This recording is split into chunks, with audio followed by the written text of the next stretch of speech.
Welcome back to the program. To the Pilgrim? Yes, we're going to get those filthy... Come on, it's improv. I'm passing the baton. What are you going to Yeah, you got to fill the blank. Corn cleaned that our Native American brothers helped us grow. See, you did it. That's what happens when we all work together. Yes, like the Pilgrims and the Native Americans did. And they work together hand in hand on Sword Hilt. Yep. Welcome back to a very special Thanksgiving in July episode of Anime FMK. Do you know in Australia, like they sometimes sell like for like Christmas, they like it's such a miserable event for them to cook like a traditional Christmas dinner because it's in the middle of their fucking summer.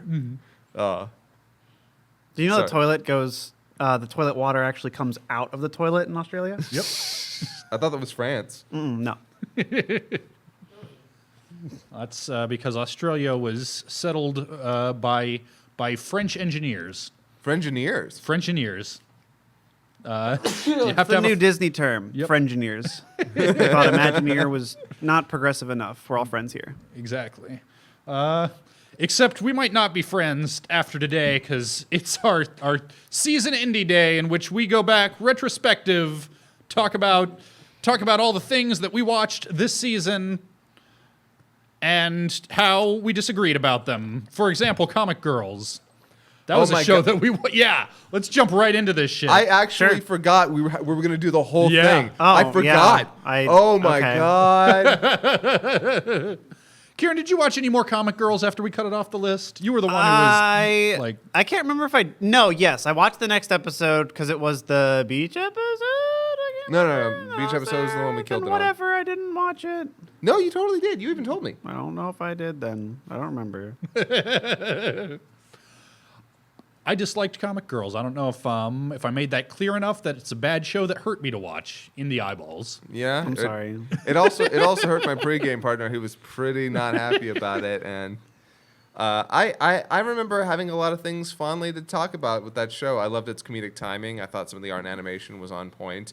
Occasionally, it managed to make me interested in the characters and their dilemmas. And at one point, it queer-baited the hell out of me, and I loved it, but then I realized I was being queer-baited, so I was like, fuck the show. But so, I don't know. It's not a lot to talk about. We talked pretty heavily about it. Everyone knows you hated it. We found it mostly funny. Then I kind of grew bored with it, and then we moved on. I don't know what those words you said mean, but I thought it was fun, and it has a lot of dumb anime shit, and that's as someone who grew up on anime shit. It's like if you grow... Okay, so like when you're in Japan, right, and you drink like sake all the time, but if you drink anything that comes from like Germany or something, you're like plastered when you're Japanese, right? Because they can drink sake because they have a tolerance to the rice wine, right? Exactly, okay, yeah. so sake hits us harder, but like other stuff like a fucking Miller would destroy a Japanese dude. Yeah. And that's just, because they're not used to the wheat. Potato grains, yeah. Yeah, and that's like, I grew up on this shit. I grew up on garbage. So it didn't bother me at all. So when it was actually like really good, I'm like, oh, I know there's this odor of like, nail polish remover, but I can tell flowers of, something genuine. And when it was the genuine things, even though my eyes were burning, I was like, this is fun. This is okay. And that's it. I mean, comparing it to sake is the best thing I can do. To be fair, I was there with you. The reason I dropped the show wasn't even necessarily because of its like overall like bad qualities. It's just at some point I realized one, he was just miserable, and so I was like, how much longer can I push this? Hey, don't let that stop you. Just kidding. I know you never have. And on the other hand, yeah, honestly, it was those 2 episodes in a row of just some stuff where I'm like, okay, I'm gonna jump ship now because I got a lot of the stuff I actually wanted out of that show, and I'm like, oh, okay, if I keep getting more episodes like this, I'm actually gonna start to legitimately dislike it. So I was like, all right, jumping ship. I got some good stuff. I'm out. And that's fine. It's not for everybody. It is not.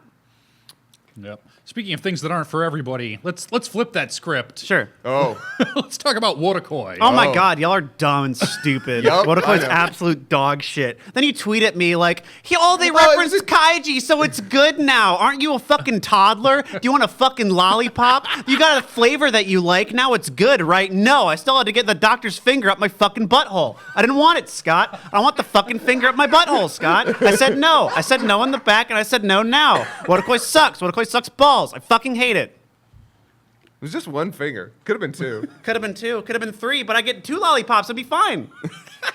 For every finger, you get another lollipop. Okay. You know I was joking with my tweet, right? No. Oh. I'm sorry. Oh. And this is where I'm supposed to defend it, and I wish it had been better.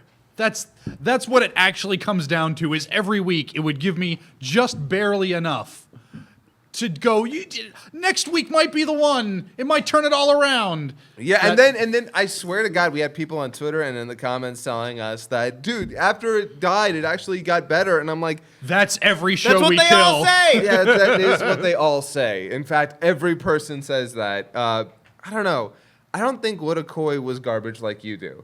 But I also found myself distinctly uncomfortable with it and then frustrated with it. Like, actively frustrated. And I don't know what's worse, being bored or frustrated, but I don't know. I ended up dropping that show because, again, one, you were just hating it. Yeah, and- don't ever let my taste affect you voting, because I will always vote if I know you hate it. yeah. Just telling you. But We call that the King's Game dilemma.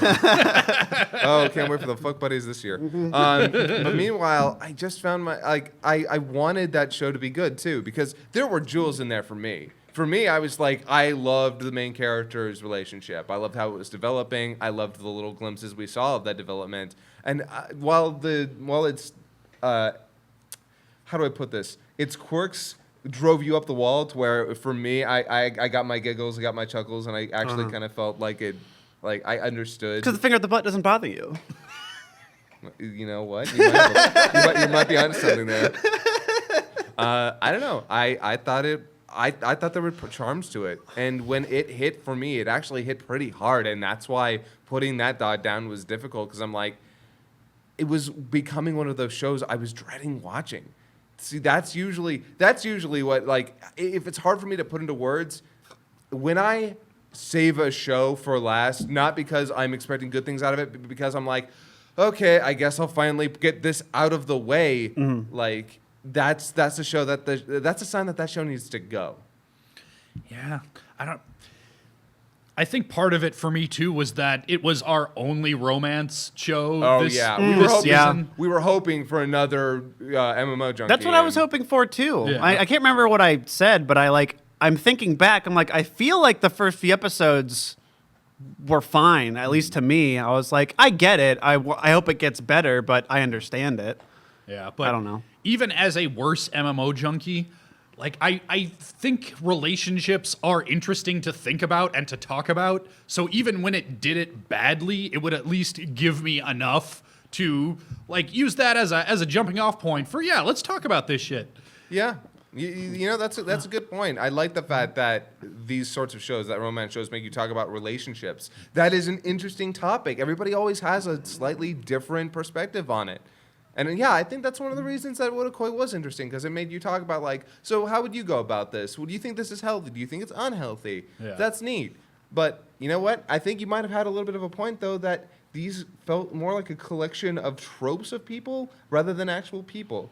I'd say the person that felt the most realistic was actually Tado, Mr. Redhead. But then he kept coming off as an asshole, so it's like the most realistic character in here is kind of a dick. Yeah, well, and the show never wanted to go all the way with that, and that I think was part of the problem. Yeah. Well, 'Cause- again, because the show is not, it has trouble communicating real people consistently. And when he has all these kind of more characters to bounce off of, what do you do? Yeah. Like he would be a dick, and the show would like pay lip service to he was kind of a dick there, but would never like fully explore like why is he such a dick, though? And should these two even be dating? Because they wanted every episode to end with a big, but they really love each other and they made it all up. Like, well... If that one episode hadn't happened, it wouldn't have been as bad. Yeah. But it is that one blade under the ribs that was like, oh no, you can't, like, and other people have tried to explain it, and I'm like, I'm sorry. Yeah. They did it poorly. It's just poorly done. Remember when we had that conversation about My Hero, and it's like that scene was poorly done? No, this is just mean-spirited and poorly done, and I can't move past it. Yeah. I don't know if that bothered me as much as it did you guys. It was just kind of one more thing to go, hey, maybe they'll quit. Maybe they'll jump now. Maybe they'll stop so I don't have to keep watching it. But it's like you said, like people like feel like tropes. Everyone shows up and is a checklist character sheet, and here, you are in the scene, so you are going to do one of 3 things and then you will leave. And that was it. I would have been more bothered by it if they didn't adequately do those they were checking them off, but the actors were so good. The actress for the main girl was so. I have no problem with the performances. Yeah, they were great. I love the performances. The sound design was awesome. I love the music. I think the character design is actually really good. Yeah. And I know people like these people. Sure, like I'm not gonna say they're not realistic, but every scenario and every way they were writing them was just boring to me. Yeah. I have seen this. There's nothing new or interesting to think about to me. I can think about what it's like to play a video game with my girl. I do that every day. I don't even think about it. I don't know. Yeah. Going back to like our problem with the redheaded dude, like I sort of had the same problem with the main couple where they had this pretty deep like fatal flaw in their relationship, which is at a base level, she's kind of not attracted to him. Mm-hmm. And they would come right up to the edge of actually acknowledging that and dealing with it, but they never did. Like the green girl and orange boy, for as dysfunctionally as their relationship could be, you could see those two fucking. Oh, totally. I could never see the main couple having sex. And that is a relationship killer. Yeah, but see, that was one of the interesting things was watching them get closer. That's the reason I liked that couple. Closer, like, as friends. But at no point was there any chemistry. Was there any heat? At no point could I envision these two characters not being able to wait until they get home so they can tear each other's clothes off. And that is, sexuality is something that relationships need, or else why are you dating instead of just hanging out and playing video games? I guess I don't disagree. Well, first of all, I definitely disagree that sexuality is a necessity in relationships. There are a bunch of ace people that will take issue with that. And secondarily, there are a lot of couples out there where sex is very low, like even like completely wholly sexual people who treat sex as not that important to their relationships. But third, again, the thing I liked about it was watching them, because there were hints occasionally that, yeah, they were getting more and more romantic with their relationship. In fact, one of the episodes after that was them going on a actual full-on like traditional date. Mm-hmm. And that was actually the thing I liked about the relationship. Whereas it seemed to bother the hell out of you, for me, it was actually one of the driving interests. That's why I thought their relationship was so fascinating. Like, because it's very easy to see people on the outside of getting a relationship, building that up. It's interesting to see people in a relationship building that up, because that happens. That happens to plenty of couples where they just end up like, yeah, let's try dating, and then it takes some time for them to actually get that fire going. I do not believe that. I think you're either attracted to each other or you're not. There's this myth in our society that with time and familiarity that sexual attraction will build up. Never seen it happen. I have. Well, Wotakoi. See, this is the interesting thing that Wotakoi gets you talking about relationships, talking about life. It's neat. Well, that's getting off into an interesting conversation, but one that ultimately has very little to do with what the show actually is, which was kind of the problem. I wanted to have the conversation, and the show just was not doing enough to actually spark it. We could just have a podcast and talk about that if you felt like it, and then not have to watch a bad show. Speaking of bad shows that I didn't want to watch, Space Battleship Tiramisu. Oh my god. Yeah. I don't know if it was actually a bad show, but it was just never for me. No. And those times when I did like it were the times when it was flirting with being a different kind of show that I would like more. This is one that I did finish. I watched the whole thing. No, actually I didn't watch because I think the last episode came out like a few days ago, and I didn't watch that one. But I watched up to episode 12, which isn't the end. This is not one. But I kept watching it, and it's exactly what it is. You know what you're getting. If by episode 1 you don't get the wavelength, you're not going to get the show, because that is exactly what it is. Yeah. And I continued to love everything it was doing. Like later on, we have him trying to. We get the evil clone of him comes around, and there's a lot of like really good little bits I could just recite, because that's what you do with comedy. But yeah, you just go to the comments and then type your favorite. Yep, line. you just type your favorite line and say the time signature. Ha ha ha. This was funny. Yep. Unless you get there first, and then you type. Then you hey, have to type I got that here one. before everybody else got here. You plant the flag like humans do. Yes. That's what everything has always been. Yes. We were always like that. Is that what we're calling Accurate. sex now? Planting the flag? No, Yes. I'm talking about, conquering space. Yeah, only with virgins. With our Space only Force. with virgins is it planting the flag. Ah. Because you got there first. Yeah. That's what everybody wants to hear their first time is just when you're about to finish. First. Yeah, and then the second guy comes along, takes the flag out, puts his flag in, but it doesn't stick in there well enough because there was already a flag in there. Yeah. Sometimes it fits in better. Yeah, You sometimes. just got to loosen up that soil first. I think you just need a thicker pole. Yeah, there's that. Yeah. But I don't want to judge anybody's poll. I'm just saying. Flags come in all different shapes and sizes and designs. I am glad to hear that this still did it for you, because Lord knows there are shows that they get cut, and I would like nothing so much as to hear after the fact, Ben, turns out you were right and this show is garbage. This is not one of those. Well, I just think this is something already for a hyper niche and a subset of that. Like, this is for people that are fans of mecha or are familiar with what this is doing and are on the show's wavelength. And if you are not, then you will not like it at all. I don't think there's anything it will do or could have done in later episodes to change that. I feel like by episode 3, you know exactly what the show is, and it was always that. And it either made you laugh or it didn't. I think I would have enjoyed it more as a manga. I think the performances really are what did it for me. Yeah. Because I don't think the writing was ever stellar. It was honestly Subaru's performance that always kept me engaged. I loved Subaru's performance, but I also felt like either due to Japanese timing conventions with their comedy or due to constraints with their actual production, I felt like the timing was always just a little off for me. I could see that. Yeah, that was one of the things that killed, because we have that scene.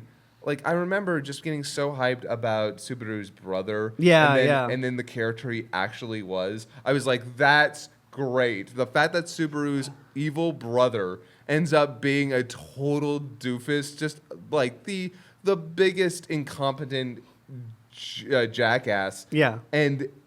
But then we got to that scene with where he scrapes his mecha, and I'm thinking to myself, okay, so the idea where he gets mad that you scraped my mecha, you need to pay for the damages. In my mind, that's funny. Yeah. Why isn't it funny here? Why am I not laughing at the scenario playing out? Because that's absurd. That reminds me of something I'd see in a classic comedy sketch. Yeah. Just applied to anime. Yeah.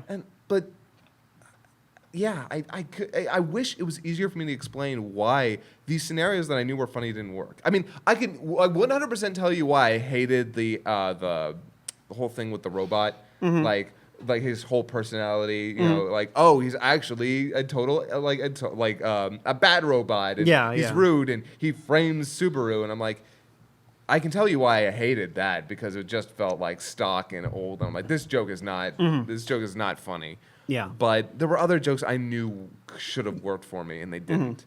So, I'm glad that it was on your wavelength. I'm glad you enjoyed it, and I don't think you're wrong for enjoying it, because I can see why it would work. I think this is a very specific thing for a very specific person, and I am one of those 1 in 100.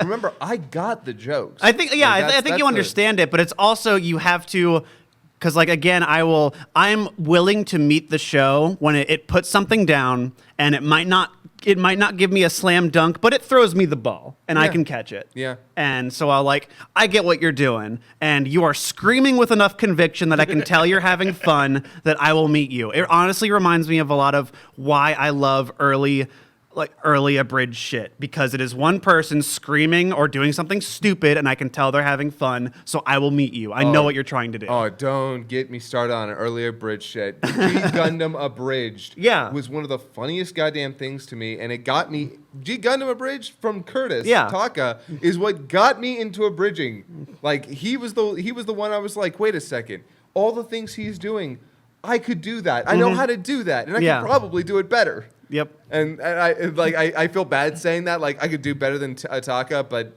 I did. So. Meanwhile, I forget if it was Taka or if it was Cheeseman Joe, his partner at the time. Yeah. But the way I started talking to I don't even remember which it was. But the first words that I spoke with the dude were on the first episode. I gave it. This tells you how long ago this was. I gave it 5 stars because that's how YouTube did back then. And then episode 2, I gave 3 stars. And they asked, hey, what's up with that? And I said, I don't know. It's just, I still liked it. Just not quite as much as the first episode. Pretty sure that was Taka, come to think of it. That sounds like something he'd do. That is hilarious. Also, I forgot when you could see who and what they rated. Oh, man. Yeah. Oh, man, imagine that today. Yeah. Oh, yeah. And I remember telling be out for blood. And I remember telling him, but that's just one asshole's opinion. Don't let it bother you. You're having fun. Do your thing, man. Yeah. So now I'm really curious, moving on to the next thing, Scott, what do you think the next thing on the list is? Is it Lupin? Kieran, what do you think the next thing on the list is? Kitaro. Okay, Kieran got it in 1. Oh, okay. Because I just looked down like, oh yeah, we did watch that. Talk about forgettable. I was curious whether either of you would remember that this fucking thing existed. I remembered only because I was going to comment when you said, everyone says, it gets better after the episode you killed it. I heard this all the time. Like, shut up. I don't care. Yeah. Like, see, I actually might go back. I'm gonna. No, you check. won't. No, I'm gonna. For Kitaro, I'm sort of interested in. Hey, there were other ones that I did. For Kitaro, it's sort of interesting because a lot of people talked about the fact that they started going darker with it, and that's got me interested because I'm like, yeah, okay, look, Kitaro is a series that is just welcoming to get kind of that borderline of like too dark for kids, but.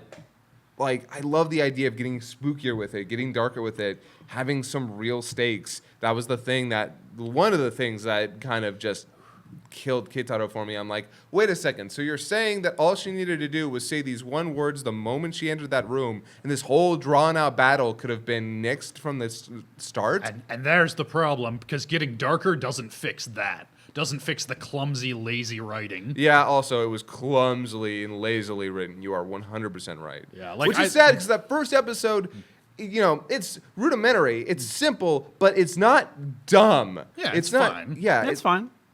And that's why, and then you have that forest where the kid gets. I was like, I know exactly what's going to happen. I know exactly how this plot's going to shake out. None of this is interesting enough to make up for that. So I'm just going to skip to the end. Yep, exactly. What I thought was going to happen happened. Great, cool. I'm done. I'm so glad you and I did the same thing. Yeah, because halfway through the episode, I'm like, yeah, all right, you know exactly what's going to happen. He's going to go after him. There's going to be this big chase scene. It's going to be him giving it back. He's going to calm down. Everyone's going to say they're sorry. He's going to have learned a lesson and go home. No, I'm not here for this. And look, it's a kid show. It's a kid show for like little kids in Japan. Yeah. If they get something out of this, good. I'm 31. Boom, done. Yeah. Also, the opening theme song is the best. Yeah, that's pretty good. I'm going to give it its props where it's due. And it's not that being predictable is always the worst thing. We're going to get to something later on in this list. Yes! That's insanely predictable, Yes. but I still enjoyed from back to front. Yeah. And because I don't think that's the problem. It's fine to do things like It's fun to do things by formula sometimes. Like, Yeah, no. I still love Power Rangers. You know what's going to happen every Yeah. time, Yeah. but I still love it. Yeah, but unless it's visually interesting and does something with it that makes you like, oh, that's cool. Yeah. Nope. Yeah, and I think they showed inklings of we might have some cool yokai stuff. That's always what interested me. My favorite part of this whole show was the bumpers because I could see cool yokai art. Oh yeah, That was actually. it. I was like, oh, that's much more interesting looking. Show me that.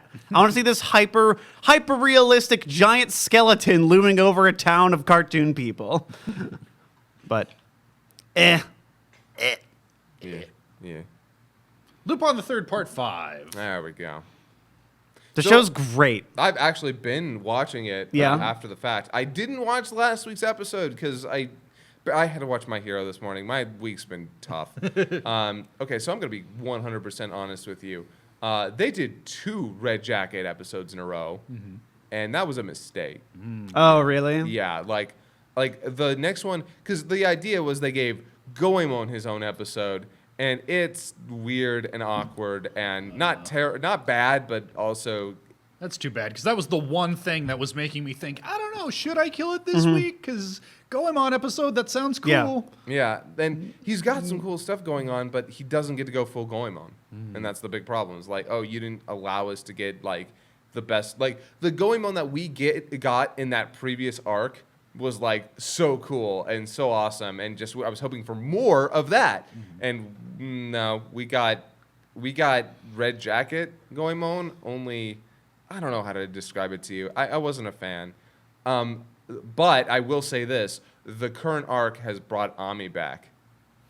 Like that Yeah. has me interested. Yeah. Because what I want to say is the first 5 episodes blew my mind. Right. I loved Yeah. it, and then the goofy episode right after that, like, Yeah, that was so amazing. awesome. I loved that all the way to episode 6, even to 7. I was like all on board. Yeah, I don't share the feelings that you did with the second half of the Albert plot. I thought it was just fine. You guys kind of fell out of it, but Let me say that I do think it was good. It was just the best way I can put it is I can't really put it into words. But what you say about Wotakoi, where I'm dreading watching it, that was Lupin for me every week. I was like, I know it's fine. I'm not feeling that right now, along with the 5 other things I'm watching that have me engaged and I can't look away, where I found myself drifting at Lupin. Yeah, and I watched these things in order. We reached a point where Lupin was the first every week, and every week I'm like, okay, let's get this thing out of the way so I can watch the stuff I actually want to watch. Yeah. it doesn't help that Lupin. One of the things about Lupin is that it's kind of a chore to watch. There's so much going on, and it's if you don't pay very close attention to it, you just miss something, and it's like, shit, what did I miss? Do I have to go back? Yeah. I feel like that wasn't, I want to say I feel like that wasn't as evident in the first arc because everyone was in one place. a little bit. Yeah. And I won't lie to you, just the whole thing with Lupin and social media. Yeah, that was that's such a great hook. fun and engaging hook. Like that was something new, and I think that's what would like. That is, Oh, that's so cool. That is something that was kind of missing in the Albert arc. This hook that really made it different but worked. Yeah, I agree. Then again, assassins. Like, stop with the assassins. Yeah, don't we already need had assassins. one crazy group. Yeah.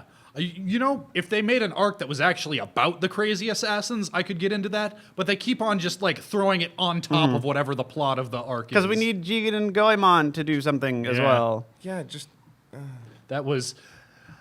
That's another thing that's, I don't know, it's never been, or maybe it has, and those just aren't the parts of Lupin I've watched, but Jigen and Goemon often seem like an afterthought, and that was why I was interested in a Goemon-centric arc. Like, who actually is this dude who dresses like a samurai? What is his deal? I would sort of like to know.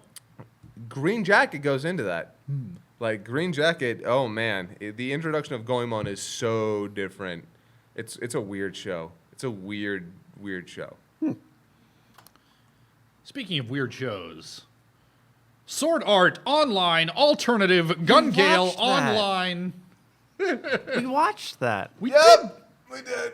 And apparently it got better after we dropped it. Oh, you oh don't wow, say. really? I can't believe it. I can't believe the people still watching it would try to rationalize that they're having fun by telling others they liked it. Did it get better the same way Darling in the Franxx did, where eventually everybody Oh agreed, my oh wait, God. turns out this was dog shit, sorry. Yep. Man, I want to go to anime. I wonder if I can get that shirt made before I have to go to anime. No, like I keep seeing reviews and like this is one of the best episodes of the show yet, and over. But then again, it's Anime News Network, and I I trust them about as far as I don't know.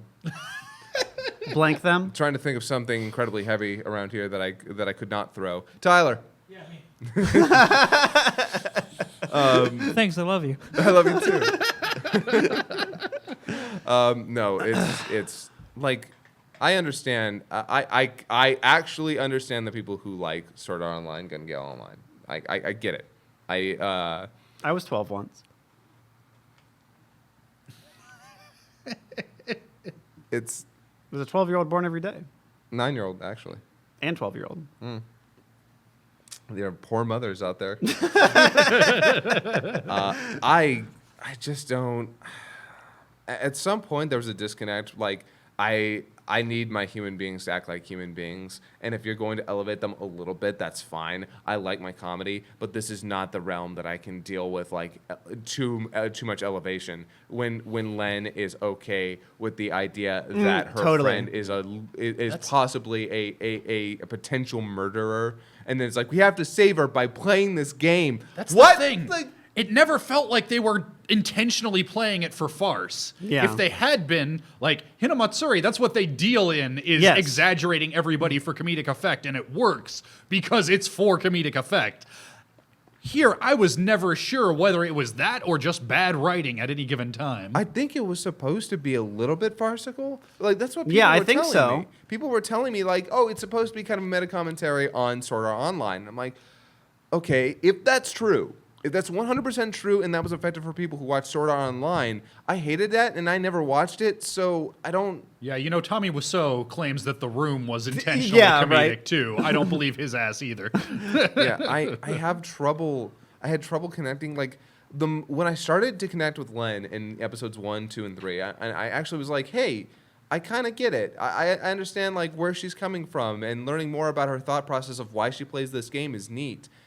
But then you have utterly unbelievable circumstances, just completely unbelievable circumstances with that dude who comes by, his love for pizza, or for the what's her face, all this stuff. I'm like, I can't do it. We're gonna kill each other. Okay. Okay, fine. Have fun with that. I'm out. Have fun. I'll call the police if you ever find where I live again. Yeah. Well, the first thing I would have done was like, you need to call the police, and if you come by again, I'm calling the police. Yeah. That is the end all be all. And it sucks because apparently, so Len's friend who ends up playing the game is apparently a whole lot of fun, which I'm sad about because I trust that she was. I was like kind of eager about that, but I'll never see it. She was, from what the little we saw of her, she seemed like a fine enough character. Yeah. I know that there's people who are watching right now who ended up watching Sword Art Online and are like, you guys don't get it. And I'm like, you know what? Maybe we don't. And I'm going to put it out there. If you come to us to get like the grand end-all opinion on anime, if you come to us for the grand end-all opinion on anime, you're coming to the wrong guys. We are very much, hey, we're going to give you the perspective that we offer, and if you don't like it, that's cool. We didn't like this show. It dropped the ball. There's plenty of shows where I'll be right there with you, like, yeah, you know, maybe it's just me. This is not one of them. I believe this is a bad show. Yeah. I think it's bad, and I think it is low-quality writing. If you are able to eke some enjoyment out of it anyway, from some of the handful of things it does do well, mostly visually, then, hey, great. But don't try to tell me this is good writing, because it ain't. You are willing to do a lot of legwork and fill in a lot of gaps if you like this. And I don't think that's bad. I like a lot. Here's the thing.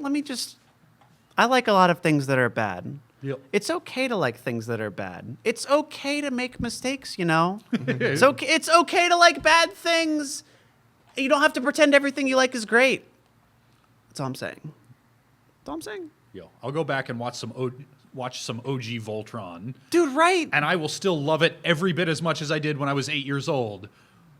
But not being 8 years old anymore, I would not try to claim that it is good writing. I've been watching, because let me phrase it this way. I've been watching the dub for G Gundam because I still have all those DVDs. My girlfriend never saw them. So we've been watching them, and I was like, oh yeah, here comes that great, exciting moment. And it is delivered the worst possible way, but child me is like, oh no, this is great. I'm going to cry. I'm going to cry when he has to hold the Shining Gundam. And just girlfriend's laughing her ass off. I'm like, no, it's the best, shut up.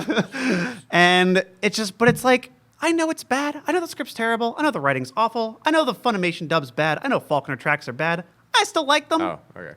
Yeah, I know they're bad. You switched gears for a minute to Dragon Ball and was like, wait, okay. Yeah, I know it. I know it's bad, but I still like it because I have fun. And if you have fun with it, no one's going to say you're wrong for having fun with it. Yeah. But if you try to go out of your way and tell everybody it's super good and it's the peak entertainment, I think you're running a fool's errand. Guys, let's talk about what's actually good and actually is peak entertainment. Yes. It's time to talk about Hinamatsuri. Oh my god. Oh my god. God. It might be perfect. This show has a fatal flaw. It is not perfect, okay? It's got something that is terribly wrong with it, and that's that there's not more.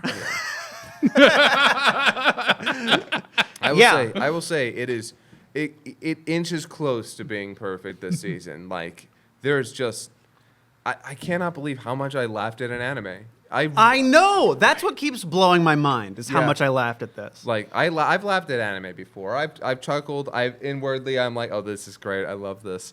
But very rarely have I busted a gut at an anime because and not to say that anime cannot be funny, but I've always been the guy like, what is funny for the Japanese is not always funny for Americans. And if a show is very centric on their own cultural humor and their own timing, their sense of their puns, wordplay. I know. It's not like there are plenty of things, American shows, that are hilarious to us that would not work in Japanese. Just not work.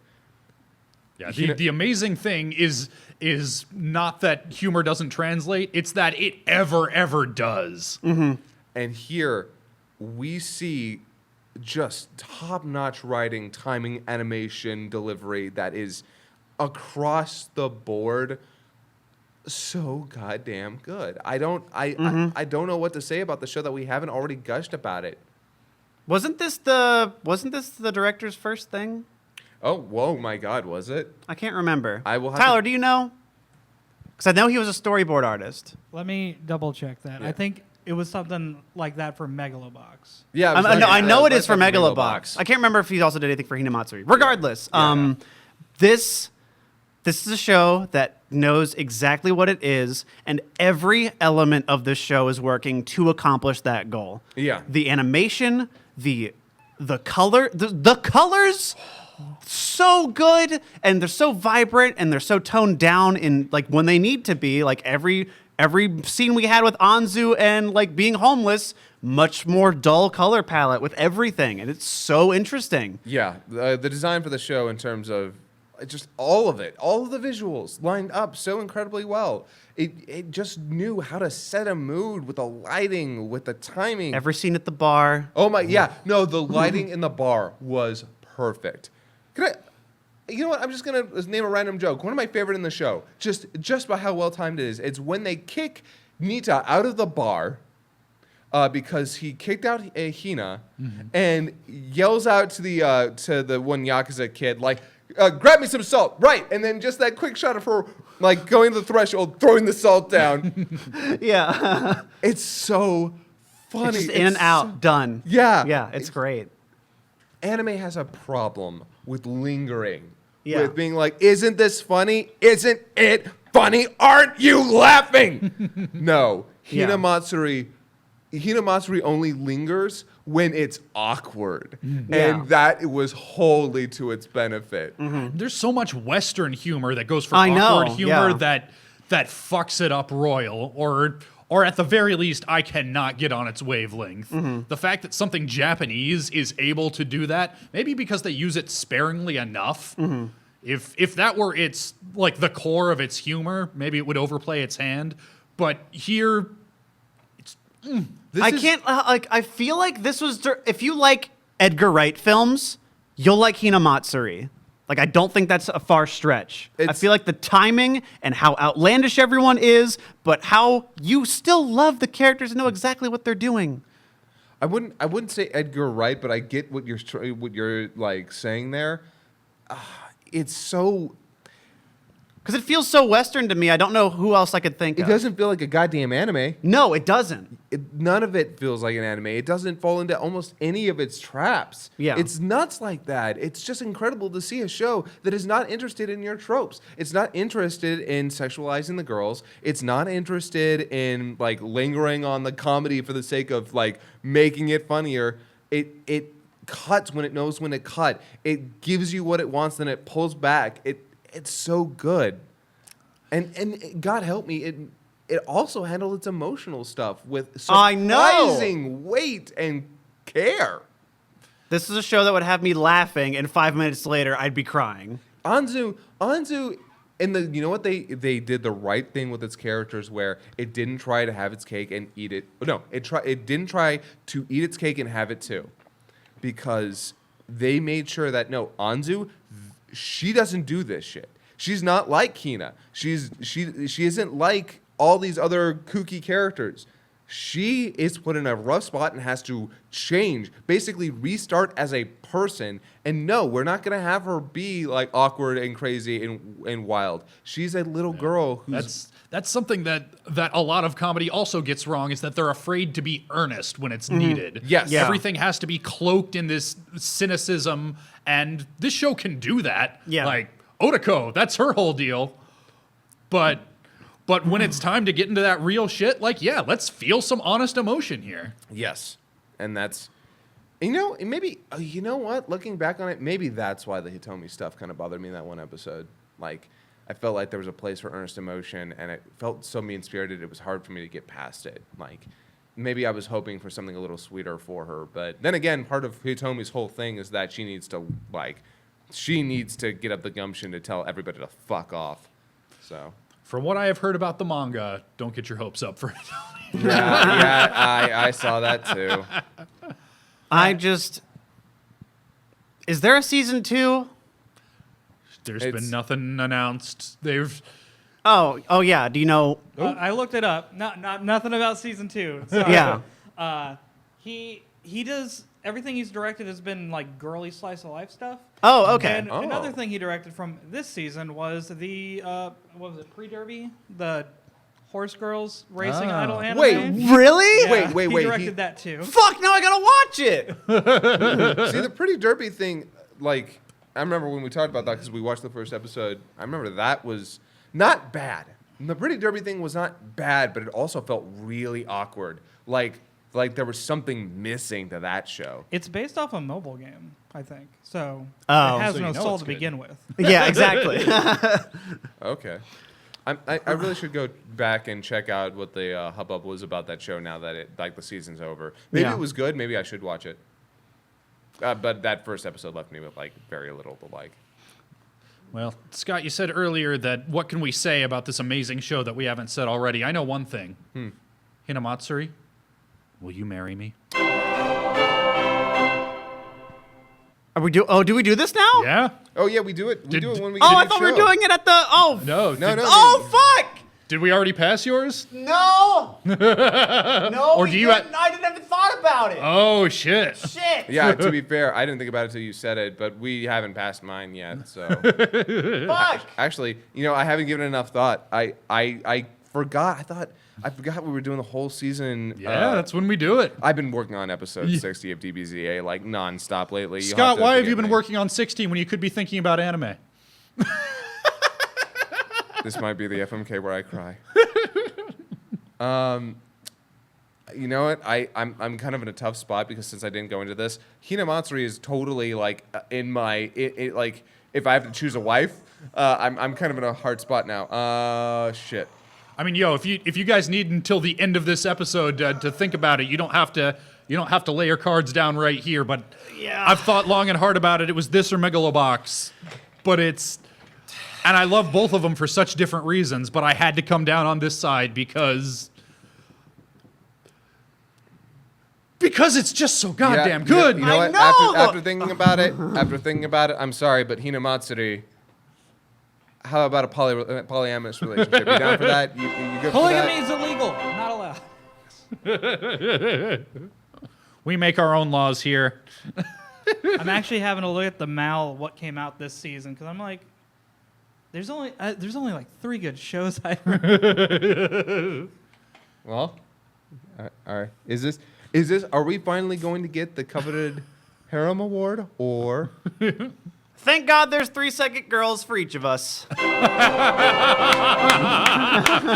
Congratulations, Hinamatsuri! You've won the coveted harem award, our first one since we started the show. Yep. Yeah. No, I'm fine with that. I was in the same spot you were. Yeah. But I think Hinamatsuri is always on fire. It Yep. is always itself, and it has always made me smile, cry, laugh, every range of emotions it wanted me to experience. It did. Oh my God, what a humdinger of a show. And a season that was packed with a bunch of interesting things. There was a whole bunch of stuff. Yeah, like this season was one of our strongest seasons, and even if we only ended up with 3, like, wait, how 4. many? 4 No, shows? we had 4. 4 shows at the end. That's Yeah. still more.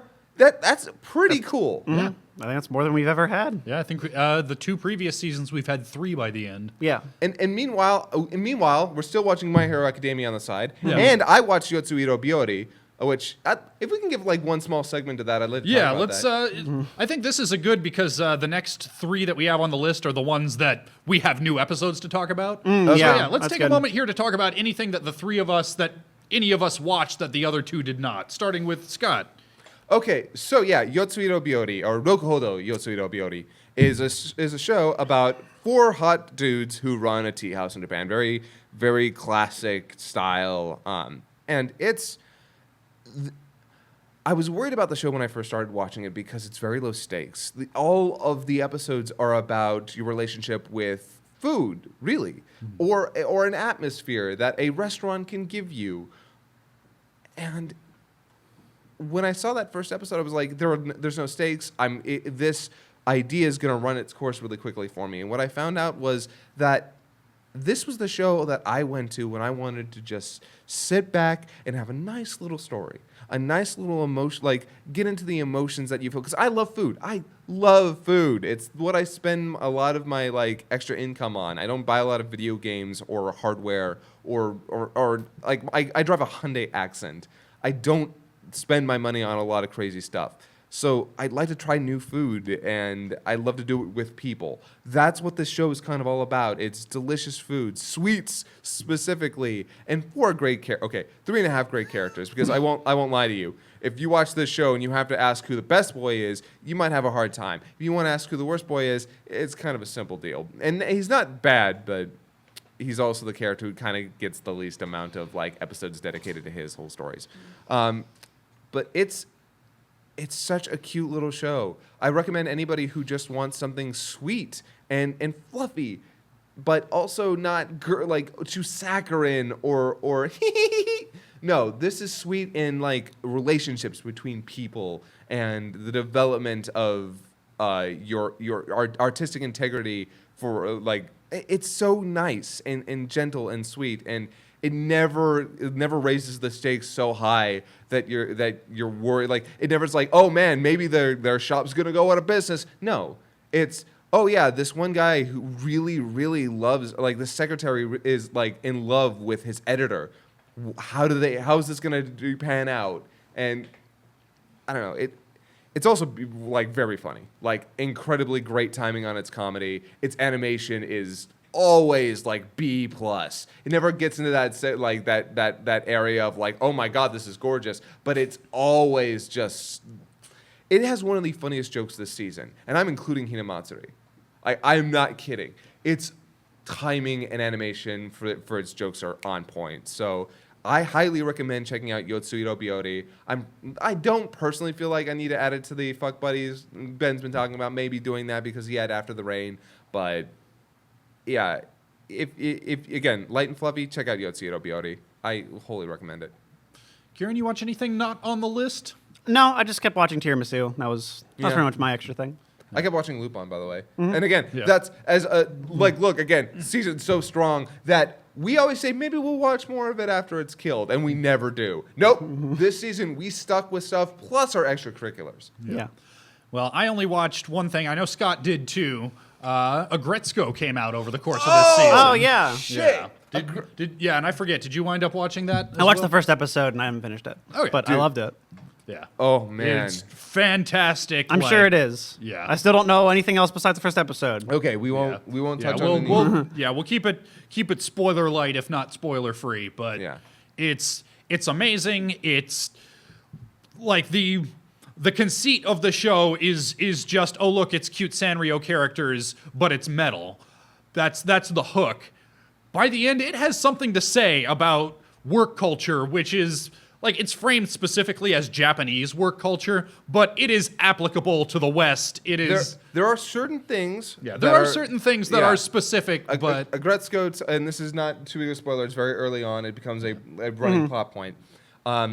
She talks about marrying a dude so she doesn't have to work this job anymore. That is kind of a Japanese thing. It's in America, you hear that and you go, "Oh, that's money. That's some gold digger bullshit." And I'm like, "Yeah, in Japan, it's not so culturally uncommon that." well, and let's get real. It's only become some gold digger bullshit in say the last 50 years in the West. Kind of. It's here's the thing: people still do it. They just don't talk about it in such naked terms anymore. But I want to be clear about the message that they do with that. This is a show that is actual feminism, 100%.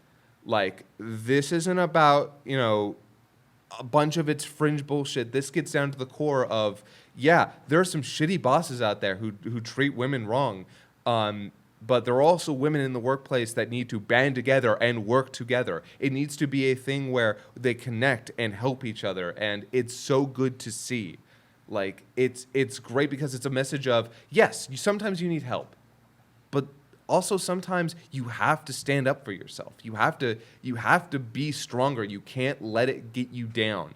And that is such a good message. I love that message. I'll throw this out there, like a feminist reading of it, like viewing it through that lens, that is perfectly valid. That is there, but you don't have to view it through that lens to enjoy it. Yes, yeah. I'm just saying, you do not have to care about feminism at all to enjoy this show. Yeah. But I will say that it fits in there. Oh There's- yeah. Like there's- gender issues fit in there quite seamlessly. It's a. I already female got main that impression character. from the first episode. It's Yeah. kind of it's there. Yeah, her boss is a straight up sexist. Yeah, totally. And he's literally a pig. Yeah, which Yeah. is wasn't lost on me. But that's the thing that I like about it is that if you don't care about a lot of these social issues, it's still a really good, really funny, really heartwarming. And not just a show. matter of caring or not caring, but being able to relate to it. Like as a straight white dude, like I might cared about feminine whatever, but yeah, broads can have jobs now. I don't know, it's weird. But having never experienced it, I'm never going to be able to relate on that gut level. But I could still relate to this on that gut level. Yes. Because some of the emotional stuff that it gets to, that going to a job that you hate, Yep. of clocking in and putting in your time, and you can't wait to fucking get out. Like, that is, again, applicable to people beyond being Japanese, beyond being a woman and caring about feminism in the workplace. The director of the show is a woman. And I'm so happy that she was because I personally believe that to tell this story, you have to have a very personal relationship with these issues. And she does. And it comes out beautifully. Great show. Everybody should watch it. Everybody who doesn't have to watch 10 other things every week should watch it. It's also those people should watch it too. Just, It's also good to Take know your time. each episode's 15 minutes long. Yeah, it's Yeah. short, isn't it? Yeah. Yep. Also, the dub is Oh yeah, watched it dubbed. It's just- amazing. It's glorious. I cannot believe how good this dub is. I've had some misgivings about Bang Zoom stuff lately. This feels like something I would have gotten in the late 2000s, like when I feel like everything really hit its stride. This is A+. Yep. I'll throw this out there too. It is a Netflix original. Yep. Netflix has a checkered history with anime. See also Violet Evergarden. of licensing stuff and then holding it back until the whole thing's out, and I feel like that's a bad way to do things, and fuck you, Netflix, stop holding anime hostage. Yes. But the upside to that is that you can download it officially through the Netflix app on your phone. That's how I watched it. I watched it on a plane. Just binged the whole thing because I'm on this fucking plane. And you were about to say. Yeah, that reminds me. I did actually watch something else. And because it's being held ransom by Netflix, so I don't care. I watched a bit of Hisone and Masotan. Oh, fuck you! Oh, yeah, I watched Guardians. a bit of Dragonvore. And that's exactly what it is. Yeah, oh man, okay, I'm not gonna lie to you. This show looks really good, but it is also incredibly fetish bait. Holy of course. crap.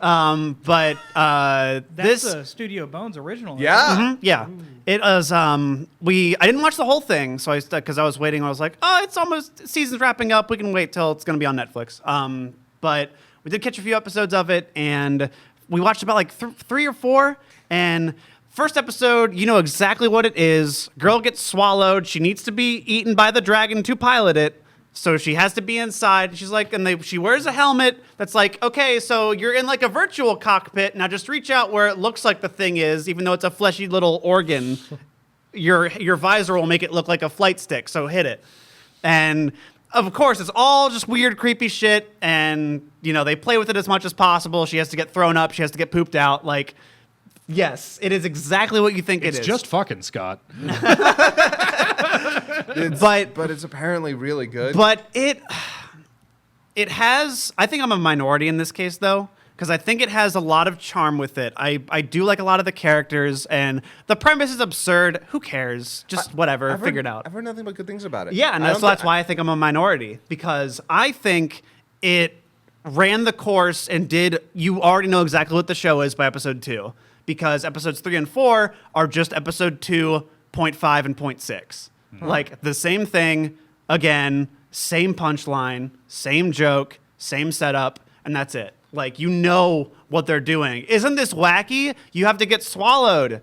And we just keep revisiting that. I'll have to watch it myself. I'm gonna rewatch it again. Like once it's all on Netflix, I'll probably watch the whole thing because I love you, Netflix, but you can't keep doing this. yeah. It's way. Do you not understand what the landscape you work in now? Crying in a. That's the thing. It works for certain things, but for anime, like, no, guess what? We're over here watching the stuff as it's coming out. Get on board. Yeah. Or don't, and just stop doing anime if that's your deal. That's fine, too. Well, at least with the Aggretsuko, that was a Netflix original. Yeah, Like, so it's not like that was coming out every week and we were Yeah, they drop it all at once, and you can't get it anywhere else. Although I am Sure. sad that there were 100 1-minute shorts that were done before the Aggretsuko show happened that we're never gonna get. Oh, really? Yeah, no, like nobody's licensed them unless there's if there's a Blu-ray release and they decide, oh yeah, here they all are subtitled and or dubbed. Oh, that'd be cool. Yeah, I would be so happy.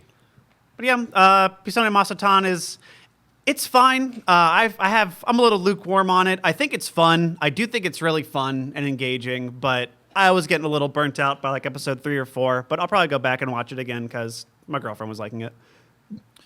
All right, well that's All right. man. Well, that's that old and busted shit. Let's talk about something Wait. new. Oh, Aggretsuko. Aggretsuko. Uh-huh. Will you marry me? Oh, shoot. You know what? I didn't want to jump on that No, that's train fine. with 3 Way guys. to so- go, Tyler. Way to go. But would you have? No. Oh, Well, come on. Yeah, if it was by myself, yeah. No, so you actually would have picked Hinamatsuri. Yes. I don't want to say yes without finishing it. I haven't seen the last episode yet, Oh, but okay. I've rewatched Aggretsuko 3 times. So. Oh, okay. No, All that's right. Dude. Oh man, if I knew we could include Aggretsuko, I might have gone different. I mean, that is part of this season, as far as I'm concerned. If you wanna do a quick take backsies on that wedding ring, I think that's valid. Oh no. Do you want to rob our small child of I their call harem? You can have. I have Haida. Yeah, man. you've got Haida. There's plenty of Haida to go around. I've seen the Twitter feed. You think you've seen Haida? Yes, I have. Okay, yeah, I know. Yeah, you know. Yeah, I know. You know what? I'm gonna stick with Hinamatsuri because honestly, like, well, I love Aggretsuko and I love what it does. Hinamatsuri is just one of the most solid shows. Like one of the best shows this season overall, and I love the experience that we shared with it. Damn it! Now I'm. Wait, just to throw one more thing in there, and probably not because you haven't talked about it a bit, but you talked in the beginning of our season that you were watching Steins Gate Zero. Oh yeah, I'm not going to talk about Steins Gate Zero here though, if only good? because I'm several episodes behind. I'm watching the dub, and I'm also watching it with my pregame buddy Gavin. The dub is like two episodes behind the actual show. It's kind of a nightmare, but you know what? I hate to do this, but the more I think about it, the more that Aggretsuko was one of my favorite shows that I've seen in a while. It was one of my favorite this year. And while Hinamatsuri does a lot of great things, I feel like Aggretsuko has a more important message. I'm actually going to change it to Aggretsuko. I'm sorry. I'm sorry, Hinamatsuri. I know, an upset. Crazy. What an emotional roller coaster this episode has been. But I'm actually going to have to give it to Aggretsuko, because at the end of the day, it built a little house in my heart. Yeah, I guess you guys. We got two love triangles happening. That's this fine, season. dude. We can Eiffel Tower. All fun. All right, you heard it, Tyler. Yep. Congratulations to Aggretsuko and Hinamatsuri, our two sets of finger cuffs. The secret is to push in before pulling out. Yeah. Wow. But moving right along, because we do have three more shows to talk about today, each one of which has a new episode since the last time we talked. Guys, let's get into Legend of the Galactic Heroes, Episode 12. The Alliance get their asses royally kicked all across the galaxy. The brass orders the surviving fleets to rendezvous at Wolf 359 for a final stand. Yang's 13th Fleet narrowly escapes Kirheis thanks to a suicide attack by the 7th Fleet. Tune in for some OVAs in like a year and a half, maybe. So, I'm going to let you open it. yeah, we're doing the Fuck Buddies next week, and boy, that the nominees for best ending are looking narrower and narrower. We get like no actual endings. I think we have two. Aggretsuko and Megalo Box. Oh, Aggretsuko Yeah, actually, and Aggretsuko. Aggretsuko and Megalo Box. Yeah. That's all I can think of. Yeah, actually. So yeah, that'll be fun ranking those two into winner and runner up. Because yeah, this ain't it. This ain't an ending. Not at all. No. Doesn't this even pretend. Nope. This is just an episode. Yeah. And that is the lens through which I looked at it. Yeah. Because they have nakedly laid bare their plans to just introduce people with the show and then get them to watch OVAs. Yeah. And I think that's fine. The last thing I would want them to do is to artificially try and tie things up here. And I felt like there was no way they were going to do that this episode. And I'm so glad they didn't. It really is just the next time they meet, we're going to have this crazy big battle. Yeah. Watch the OVA.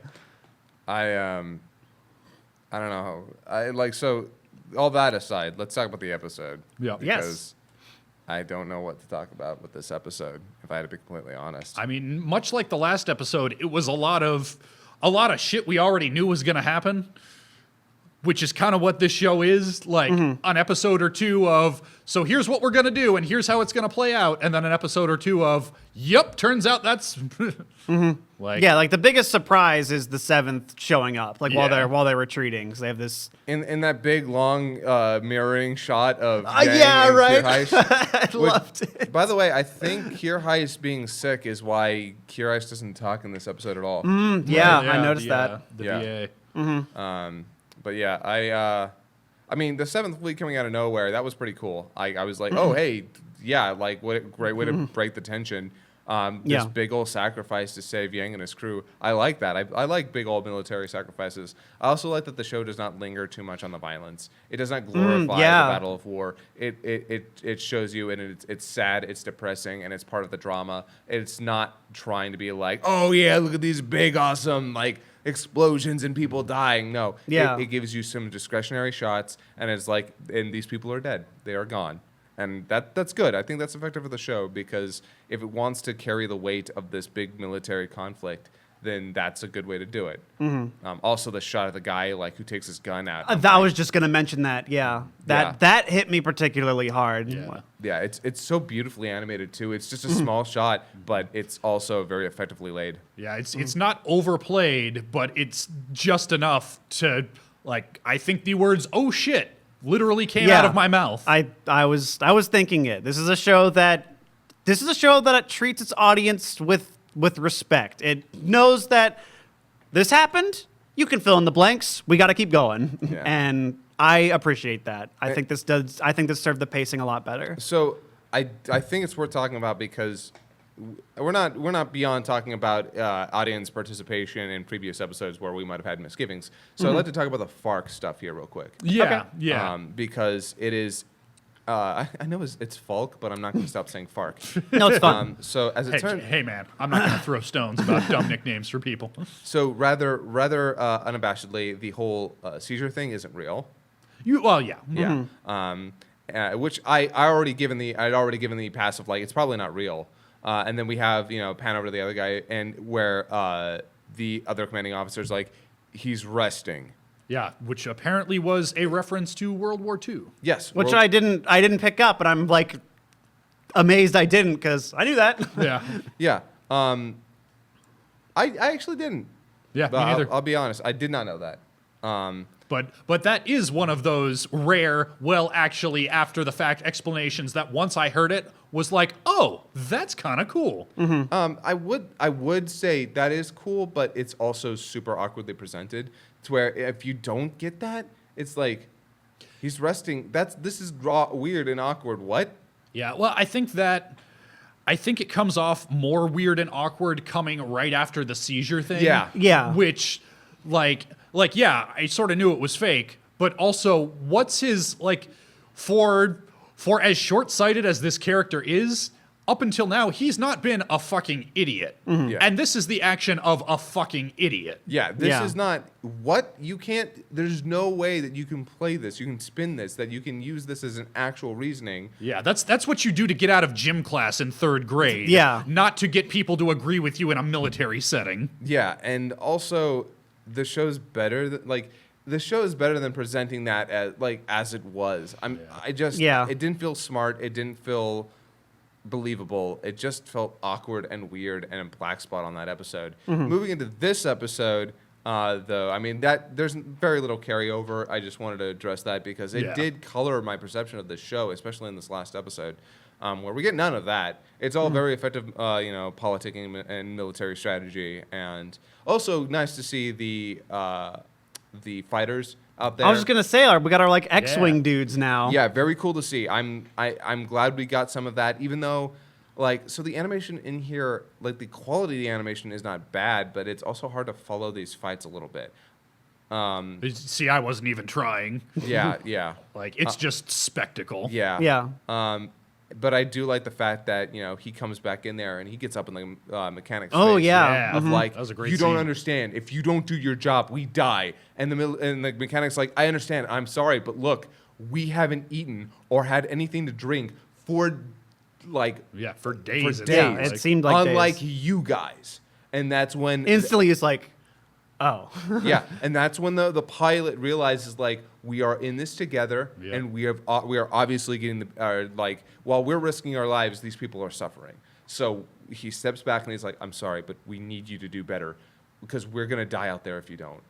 And it's just this really good scene.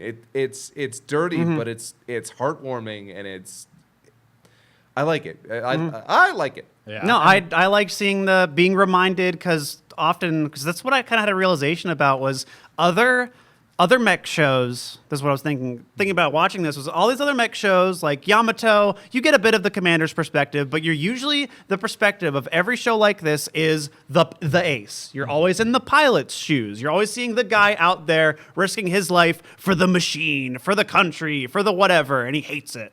But this one, you're in the perspective of the commanders who are with heavy hands trying to figure out how to make sure people are okay. And seeing them in the scene, I love seeing just the soldiers also having to deal with it and going, our supply line was fucked because we saw that earlier in the episode, and like we're shit out of luck, just like you, and seeing the humanity coming through, because we often get a lot of people just being, not very emotional. They're very cold and calculating, and I think just that's what they are. And seeing here just a lot more, I'm crazy ace man, and what the fuck? Why was this working? Like actual emotion coming out of this guy, and that like kind of made me go, oh yeah, because that's the character we're usually following. We're not following the guy who's stone cold and playing chess. Yeah. It's nice to see that the ace has to interact with the people who are literally holding him up. Yeah. And then realizing, and also this whole kind of macro and micro perspective of, so we're going to cut off their supply line. Okay, how's that actually going to affect them? And we see actual immediate effects. Yeah. Fatigue, starvation, people can't do their, this isn't just about killing them. It's about affecting the way they do their jobs. Yeah. The other thing I wanted to bring up was, so the whole sacrifice of the seventh was cool. I think one of the reasons it was so effective is because earlier in the episode, we see some dudes talking up Yang, like he's the miracle worker. He'll get us out of this. And then it cuts over to Yang, and I'm sitting there saying, oh yeah, the dude who has been saying from the beginning that this was a bad idea the whole time. You think he's going to come up with some miraculous solution?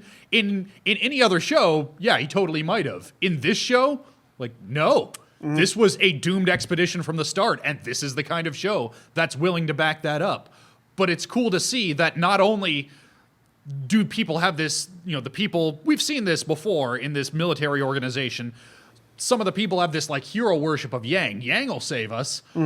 But when the seventh does their suicide run, that's not, oh, Yang is so great because he'll save us. Because Yang is our best hope, it's worth sacrificing ourselves because he will do the best that can be done for everybody we leave behind. Yeah. That's really cool. And as it is, Yang is consistently the guy who's thinking 3 steps ahead, and it's good to see a character like that who's not too, how do you put it, perfect. Yeah. Yeah. Because he can still be wrong, as when he thought, we'll grab Iserlohn and then there'll be peace and it'll be great. Yep, he's a great military strategist, but politics are not his exactly. thing. He's studied history of military history and battles and knows how to do that, but he's like Dumbledore said, because my ideas are so good, because I'm so smart, it means that when I do make a mistake, it's usually a big one.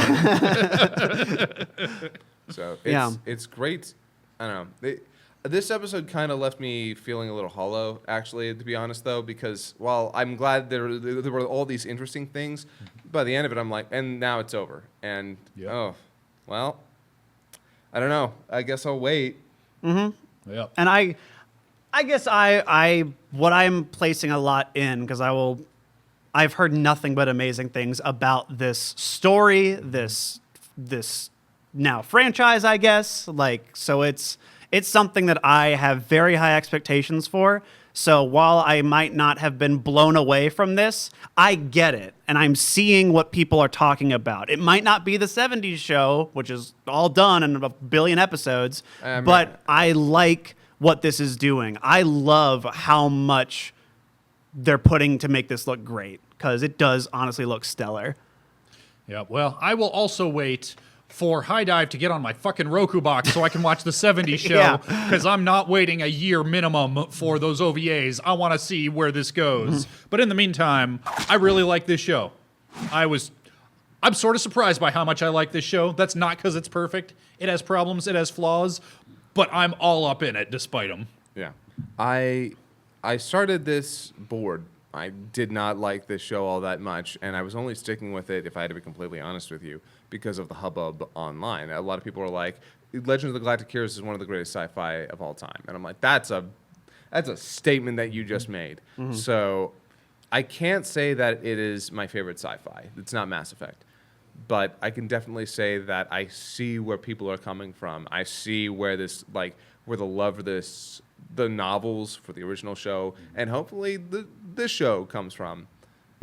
When it comes back, I hope that I'm going to be able to follow it along just as that, like we did with this. I don't know what the release schedule is going to be like. It's pretty vague. Yep. So It was awesome watching this as it came out. It was really fun seeing things week to week. I think this is a show that enjoys setting things up and knocking them down in a good way that I felt week to week was fine. But holy shit, please give me just a movie. Just give me movie-length things that I can follow and not have to remember where every moving piece is week to week. that's the next one. Yeah, Because the so- OVAs are basically going to be movies that will be then cut into episodes. I will just watch the movie versions. Yeah. Because I think that's the best way to watch it. That's what you had to do with Digimon Try. And like I like this. I like it a lot. I just really want to see where it goes. I am so curious, and take your sweet ass time to make sure it looks just as good, if not better, for when you OVA it. Yep. Every little inkling I've got of what's coming from doing these wiki dives for my notes, every little teeny spoiler that I get just makes me go, oh, that looks weird and interesting. I want to get into that. Yeah. I'm trying to stay as spoiler free as possible, and I've been enjoying the ride. Yeah, I'm trying to. I'm just failing. Speaking of non-endings, let's talk about Golden Kamuy. Yeah. Episode 12, in which Sugimoto's group meets a foxy fortune teller and bets on horse races. They get mixed up in a Yakuza race-fixing scheme. Foxy hints that she knows Asurpa's father. See you in October. Yep. But what a fun episode. All right. I loved it. This is what I watch this show for at its best moments, honestly. Like, everyone's just having fun. And this is what I love coming from this show. We get some crazy violence, tiny bit, early on. And we get some bigger setup for things on the backside. Oh, yeah, this guy over here might know where a tattoo is. Let's go. But you guys just having fun at the horse races. Let's talk about divination and Ainu tradition and shit. Lay it on me. My mouth is agape. Poop in it, please. Like, I love seeing all the cultural stuff, everything of the time period. That's initially what hooked me about this show. And that continues to be one of my favorite things about it, is how well informed and how well read this author and now studio is about everything they're showing off. Look at all this cool shit and seeing everybody operate with it. And of course, Escape King's gonna use divination to gamble everything away. And I don't know. I liked it. I really had a lot of fun with it. I'll meet you halfway. The stuff of them goofing around on the horse track, that was really cool. The stuff with the fortune teller was really cool. It felt like they were trying to cram too much into this episode. Yeah, I and agree. some of it felt pretty underserved. Like the whole plot with the race fixing and the Yakuza, and I guess the fortune teller's sort of in on it, and that's how she's doing, how she knows who's gonna win. Maybe it's not really she's explained. magic. I don't know. I mean, she's in on it. I think that's sufficiently implied. Can you not believe that she might be psychic? I mean, I know she's not psychic. I knew you were going to say that. And I also love Asurpa, because Asurpa is a whole brand new kind of Ainu woman, and she's like, this is dumb bullshit. Yeah. Fuck her. She's just trying to use you. appreciated She's that. just trying to get money. And I'm like, damn, Asurpa laying down the law. Yeah, it felt like this was 2 episodes worth of plot crammed into 1 episode, and Yeah, it does. it has some really cool stuff, some really interesting ideas. I found it pretty uneven. I also didn't like Shiraishi in this episode, if I had to be honest. Like, this is actually sneaking at my least favorite, because he's a little too over the top, and he becomes kind of insufferable halfway through. Like, all the stuff with the betting and the gambling, I just found myself kind of like, okay, dude, can you bring it down? That's exactly the amount of over the top that I want from this show. Same. I just once I made the connection in my head that he is Usopp, I feel like that's where I was like, yes, that you are here to be insane. That is what you're here to do. Although he does get a great joke outside of that when they don't know where Shiraishi is, and then he pops up behind the that tree. was so good. Yeah. They just keep talking. That was great. And Yeah. this show I think knows how to time its comedy well. How much of that is lifted straight from the manga? I'm sure there's that there, but I think its timing, which is something to say for an adaptation, is pretty good. Tiny little note though, I don't know if you care about this kind of shit. So when the when fortune teller lady says, so you're looking, your father is the one you're looking for, right? Specifically the way they translated that, because it gives the viewer, a subtitled viewer, information before the characters receive it. And I don't like that. A very tiny really? thing.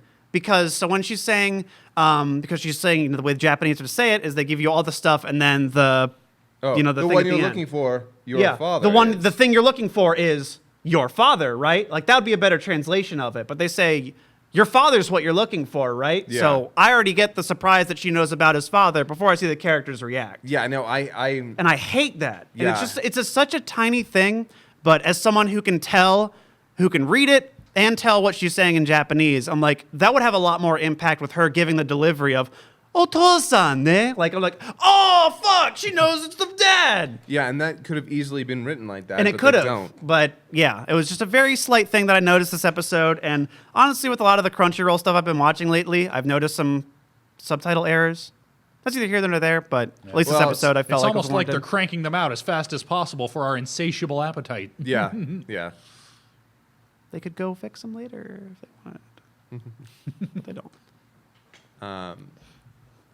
But yeah, I actually, my favorite part about this episode is actually the Yakuza stuff.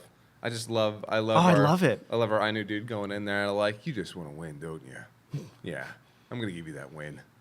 And I'm like, he just killed 2 Yakuza dudes. Way to go. Yeah, I opened this episode out loud saying, I don't trust that guy.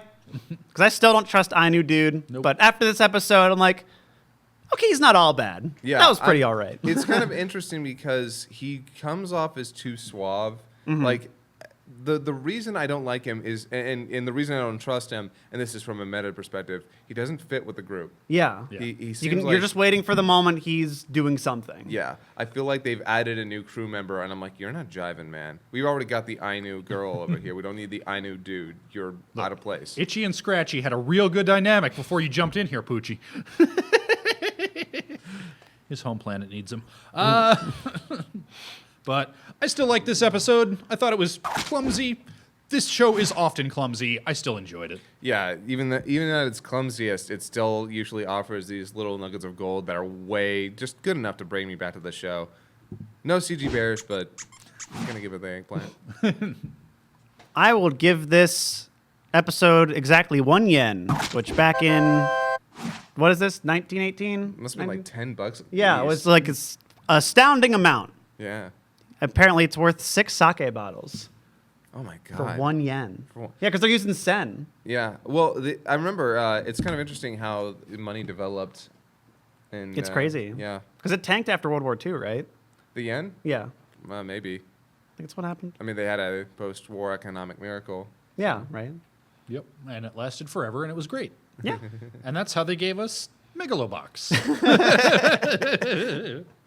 In episode 13, Yuri and Joe have a knockdown, drag-out, 13-round endurance match.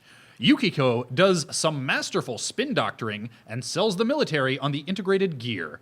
1 year later, Nanbu has started a new gym with a garden for all the orphans. Yukiko has announced a second Megalonia tournament. Yuri is in a wheelchair, and Joe has retired from boxing. Joe and Yuri have a small, tasteful ceremony, but the camera cuts away before they actually kiss. Oh, also, Joe won the match by knockout in the 13th round. I tip my hand. I loved how they structured this. I really did. I feel like that's going to be a very divisive Yeah, point. You it either already is. Yeah, you either like how they did this or you do not. I like the structure of it. I'm gonna put this out there. I like the structure. I love how they kept playing with time. Like apparently everything with Yukiko was in the future. Like, oh, that's so fucking cool. As soon as I got that, and just how they keep jumping back and forth between shit, and you just see glints of somebody's on a stretcher, somebody's fucked up, and we're just gonna keep going. And they get real ethereal with this, and I think that was really interesting. I really liked it. I really liked the first half, and I really liked the second half. But there are some things about this that, okay, so I wish we could have, like, and I know we got a lot of her, I wish we could have gotten even more Yukiko. But that's only because Yukiko became one of those characters I became so interested in. I wanted to see more of a emotional like climax for her. But I do like what she does. I like the fact that she spins the shit out of this, and she's like, And she is so slick with it. yeah. And the fact that all the military guys are like, that woman is scary, and I'm like, Yeah, they're yep. like, yeah, when they mention, even after that fight, she just doesn't care. She's like, looks unfazed. And they get seen of her in the car, just saying, muttering something and crying. Like, yeah. Well, she actually like it. You know what she mutters? I did it. oh, okay, yeah. She was in love with Yuri, Yeah. Yep. which, I mean, how could you not be? Like, and That may be on my presumptive nominee list of best couples for the fuck buddies. because we What, you and Yuri? Yes. we see, but I don't know. There was something about this episode. I was not satisfied by the end of it. I'm going to put that out there. And trying to figure out exactly why is difficult because I loved a lot of what was leading up to it. The fight is so brutal It's and so animated very well, Yes, too. yeah. You know what? Remember all those complaints about how you had about poorly animated fights? Almost none of that here. Yeah, like they busted everything out to make these punches hurt. yeah. Oh, and they hurt. Yeah. The sound design did so much work too. That thump of the gloves against other gloves, against faces, against bodies. Yeah. The whoosh whenever a punch missed. Yeah. Like I could close my eyes and get almost as much out of this. Just Yeah. like Nanbu. Yeah, exactly. It was a great fight. It was a great drag out fight, and I love the fact that we cut away, and then we go 1 year later and we don't know who won until at the very end. I like that. I really like some that. people. I know some people didn't like that. Some people were like, "Oh, what a cop out." And I'm like, you know what? Come on, we don't need to see the end of this fight. This wasn't about the fight. Like it's about the fight, but it's not about the fight. Yeah. It's about the two people fucking in the ring. Yes. And the resolution to their relationship. They fucked so hard he can't walk anymore. So is it a year later? Yep. Yes, it's a year. Yeah. Yeah, they specify. Is Yuri gonna be okay? Doesn't seem like Well, it. Seems doesn't- like yeah, he's in that doesn't- wheelchair. doesn't Why seem is like he in it. a wheelchair? Because he had this shit all up in his muscles, and then they removed it, and then he went for a big ass fight right after. He probably got the shit beat out of him. Yeah. Won by TKO, so I'm assuming he just got rushed out, and they're like, "Oh, sorry, you really shouldn't have pushed yourself like that." Yeah, not to specify, not by TKO, by knockout. Oh, whatever. I always assume TKO is total. I assume T means Yeah, total. No, T is technical. That's Yeah. He didn't actually knock him out, but we're stopping this fight. Yes. Yeah. I want Yukiko like to come in and be like, "Hey, so I got some new stuff for you to walk. Let's do this." But yeah, there was something about it. I don't know. Maybe there was. I didn't get the emotional climax I was hoping for these guys. Maybe it was just a matter of like. Also, what is up with death in the title? I don't get it. They baited you. I guess so, but it's They just, got you. So you're a hunting dog, right? And I want to lead you down the wrong Yeah, trail. yeah. So I take this herring, a red one specifically, and okay. Yeah, we're good. But it seemed. This seemed kind of. I don't want to say toothless because it's not toothless. I was hoping for something more, something bigger at the end here. And if I had to be honest, it felt more like it petered out rather than kind of gave me this big emotional climax. I'm not going to say it's bad. Bad would not be the word for it. In fact, I still enjoyed, again, that opening segment, that fight. I loved getting to see the new gym, getting to see things that come after all of that. I just kind of wish I could have gotten something maybe that could have thrown like surprised me, something surprising, something like jarring, something bigger. But by the end of it, I knew how it was going to turn out. I was right. So I guess I don't know. It's difficult. I mean, I still would recommend the show to anybody. Its emotional highs are fantastic. Its sense of style is unbelievable. Its art is gorgeous, and it very, very well captures the feeling of 90s anime in the best possible way. But I wouldn't go so far as to say this ending blew me away in any way, shape, or form. I don't know what an ending to this show that blows me away looks like, I thought it was fine. I thought it was perfectly good, perfectly serviceable. If anything, it probably surprised me more that Yeah. that nobody died, because that would be the most troporific cliche way of ending this story. Like that's the end of Walk Hard, where Dewey Cox finally gives his big concert, the culmination of his life and career, and then drops dead half an hour after. Like, no, that's not how life works. Sometimes you work so hard for this big climactic moment, and you do it, and it's awesome, and then life goes on afterwards. And I sort of, like, in practice, in images on the screen, words on the page, like, yeah, you're right, it was a little underwhelming, but on paper, I like that idea. And even slightly underwhelmingly done, I'm glad that's the direction that they went. Bleep. Eggplant. Yeah, I'm gonna eggplant the show. I mean, I've had the most misgivings about this show all throughout, but it's still a remarkable show. Like, remarkable is definitely the word I'd use for it. Yeah. I'm glad we had it. Very, very glad we had it. And I'm hoping that this director, I'm hoping he takes this project and moving forward and does something even bigger and better. Talk about a directorial debut. Right? Holy cow. Yeah. Like, everything about this does exactly what it needs to. And honestly, I think that with the ending, the more I think about it, the more I like it. I think I was expecting the trope. I was expecting the death. And because it didn't happen, it took me by surprise. I was like, what? I was promised popcorn and got bacon. I'm not upset about it.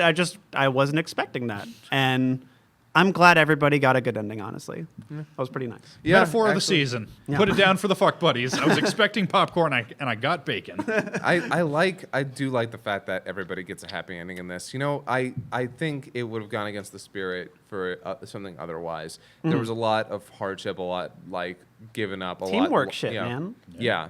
Also, Yeah, can we talk about Sachio yeah, giving, can we talk Right? about giving Yuri the giving water? him the fucking water. I was like, yes. It goes over So there good. out of respect, but also because he's like, no, you're going to take this water. And you know why? Because I am not going to deal with the bitching I'm going to get from Joe if you go down because you aren't hydrated, okay? Take the fucking water. And Yuri's like, actually, no, that's a good point. Yeah. No, everybody was in good form.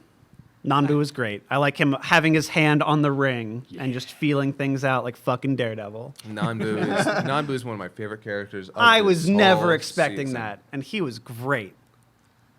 I can't remember if I mentioned this before, but I remember I kept comparing this show to Redline, I think. Yeah. Yeah.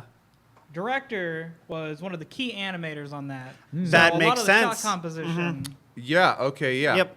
Yeah. Makes sense. That makes a lot of sense. I can't wait to see what else they do.